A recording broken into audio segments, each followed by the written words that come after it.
Let's talk a little bit about professions because it was a big part of Dragonflight, the profession remake and everything. So how are those things going to carry over? Well, evidently your profession knowledge from Dragonflight will not be carrying over to the War Within. Specializations will be starting from scratch. So yeah, if you're a big crafting Andy, you're going to have to get grinding early on these things. Start building up your knowledge once again. That's going to be an important part of getting your crafting journey started here. NPCs will be sending work orders in the War Within. We actually saw this, I think it was in the Ian Hazakostas interview. He did mention this briefly, that they wanted people to be able to level up their professions and do profession orders and work orders and stuff like that.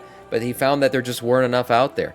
People were competing for the orders they would be putting out, and there just weren't enough orders. So now NPCs will be putting out basically fake work orders, and you'll be able to complete them to kind of level up your profession. So I think that's a nice thing. Again, I'm not a profession Andy.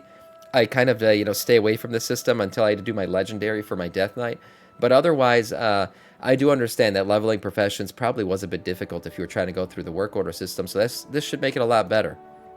Newly crafted epics will still be in the game coming into Dragonflight. So yes, if you were worried if whether or not professions are still going to be relevant or not in terms of crafting and getting high item level gear or best in slot gear, it looks like there will still be things, especially for it looks like fingers, feet, and waist. So we'll have rings, belts, and boots here becoming remaining important going forward. 577 item level, I believe that's like heroic raid item level, and you might be able to upgrade this stuff, so that's interesting. So yeah, these three things will be, it's going to be for leatherworking, jewel crafting, and alchemy.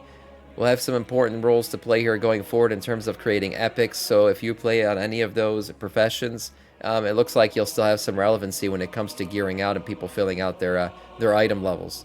Last but not least here, 2 socket craftables on rings and necks. Yes, for the socket creators. It looks like you're going to be able to put double sockets on rings and necks. That's nice. So going forward, socketing will still be very important. There's a bunch of new jewels coming in as well for jewel crafters, different socket abilities, a bunch of double stat abilities still going forward. We know that started a while ago, and they're going to be continuing that system forward, but double sockets. So it looks like overall professions are going to be very much relevant going forward in Dragonflight again. Will they pay us? I don't know. Yeah, you're talking about the NPCs. I don't know if they're going to pay you guys. It looks like the menu they're showing here, commission. So the one that they're showing here in the example, there is commission involved. So maybe this will be a way to grind out gear. Who knows? Or grind out some gold. Fill out some gold orders. Yeah, who knows? But it looks like they're definitely still going to be important. So get those levels up, grind out those professions, because you're going to be starting from scratch.